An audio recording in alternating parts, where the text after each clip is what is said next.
ঢাকা বিশ্ববিদ্যালয়ের হলে ছাত্র রাজনীতি থাকবে কিনা সে বিষয়ে মতামত নিতে ক্রিয়াশীল ছাত্র সংগঠনগুলোর সঙ্গে বৈঠকে বসেছেন উপাচার্য। দুপুর ৩টায় শুরু হওয়া এ বৈঠকে ক্যাম্পাসে ছাত্র রাজনীতি নিয়ে পূর্ণাঙ্গ রূপরেখা প্রণয়নে আলোচনায় অংশ নেন উপাচার্য অধ্যাপক ডক্টর নিয়াজ আহমেদ খান। ছাত্র শিবিরকে আমন্ত্রণ জানানোর প্রতিবাদে বৈঠক থেকে ওয়াকআউট করে সমাজতান্ত্রিক ছাত্র ফ্রন্ট, জাসদ, ছাত্রলীগ ও ছাত্র ইউনিয়ন কেন্দ্রীয় সংসদ।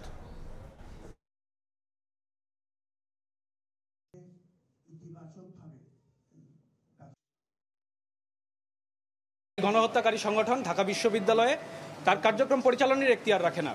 সেখানে তাদেরকে বারবার এখানে যে আলোচনা সভায় আমন্ত্রণ জানানো হচ্ছে সেটির আমরা বিরোধিতা করেছি এবং প্রশাসনের কাছ থেকে আমরা স্পষ্ট ব্যাখ্যা চেয়েছি। সম অধিকারের ভিত্তিতে ডাকসুকে সামনে রেখে হল পর্যায়ে তাদের ডাকসু কেন্দ্রিক যে কর্মকাণ্ড সেটি যেন তারা চালু রাখতে পারে। একান্ত প্রয়োজন এবং গুরুত্বপূর্ণ যে ভূমিকা ছাত্র সংগঠনগুলো পালন করতে হবে, আদারওয়াইজ ডাকসু তো অসম্পূর্ণ হবে, করা সম্ভব হবে না। সেই কারণে আপনাদের সবার পরামর্শ দরকার, সহযোগিতা দরকার।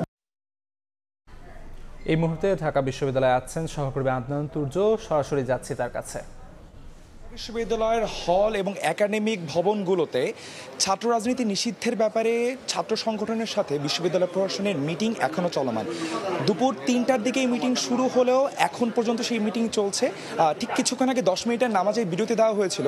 সেই সময় ছাত্র সংগঠনের বিভিন্ন নেতাকর্মীদের সাথে আমরা কথা বলে যে জানতে পেরেছি যে এই মিটিং আরও চলবে এবং এর পরবর্তীতে আরও কয়েকটি মিটিং হবে। অর্থাৎ কিনা ঠিক আজকেই ছাত্র রাজনীতি নিষিদ্ধের ব্যাপারে কোনো পূর্ণাঙ্গ রূপরেখা আজকে পাওয়া যাবে না। মিটিং শুরুর প্রথমেই উপাচার্য নিয়াজ আহমেদ খান আমাদেরকে জানিয়েছিলেন যে গত 1 বছর ধরে ঢাকা বিশ্ববিদ্যালয়ের শান্তিপূর্ণ অবস্থা বিরাজ করলো। ডাকসু কেন্দ্র করে ছাত্রদল যখন তাদের হলগুলোর কমিটি দেয়, সাধারণ শিক্ষার্থীরা এতেই বিক্ষুব্ধ হয়ে ওঠে এবং তার পরবর্তীতে তারা আসলে মৌখিকভাবে জানিয়ে দিল যে না, পূর্বের প্রজ্ঞাপন অনুযায়ী ছাত্র রাজনীতি নিষিদ্ধ রয়েছে। তারপরেও ছাত্র সংগঠনগুলোর সাথে আলোচনা করে একটি পূর্ণাঙ্গ রূপরেখার কথা তারা গতকালকে রাতেও জানিয়েছিলেন।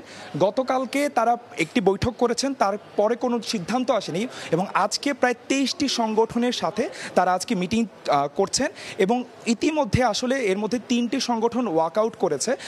গণহত্যার দায়ে শিবির অভিযুক্ত করে তাদেরকে আসলে বাংলাদেশ ছাত্র ইউনিয়নের একাংশ, ছাত্র ফ্রন্টের একাংশ এবং বাংলাদেশ জাসদ ছাত্রলীগের একাংশ আসলে ওয়াকআউট করেছে।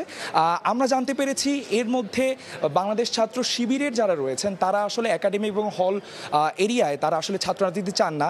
এছাড়া ছাত্রদল, ছাত্র ইউনিয়ন এবং ছাত্রফ্রন্ট সহ অন্যান্য সকল ছাত্র সংগঠনগুলো আসলে তারা চাচ্ছেন যে গণতন্ত্রের পক্ষে থাকতে এবং ক্যাম্পাসে যারা তারা সব স্থানে রাজনীতি করতে পারেন, এই ধরনের মতামত আসলে তাদের ছিল। এটা যদি প্রেক্ষাপট বলতে চাই, গত পরশুদিন রাতে আসলে মধ্যরাতে রোকেয়া হলের ছাত্রীরা প্রথম গেট ভেঙে বের হয়ে আসে এবং তারপরে অন্যান্য হলের শিক্ষার্থীরাও কিন্তু তাদের সাথে এসে যোগ দেন। তারা বারবার জানাচ্ছিলেন যে যদি হলগুলোতে আবারও ছাত্র সংগঠনগুলো তাদের রাজনীতি চলমান রাখে তাহলে ছাত্রলীগের মতো সেই পুরনো গেস্ট রুম এবং হল নিয়ন্ত্রণ ফিরে আসতে পারে। এই ছিল ঢাকা বিশ্ববিদ্যালয় থেকে আমার কাছে সর্বশেষ তথ্য।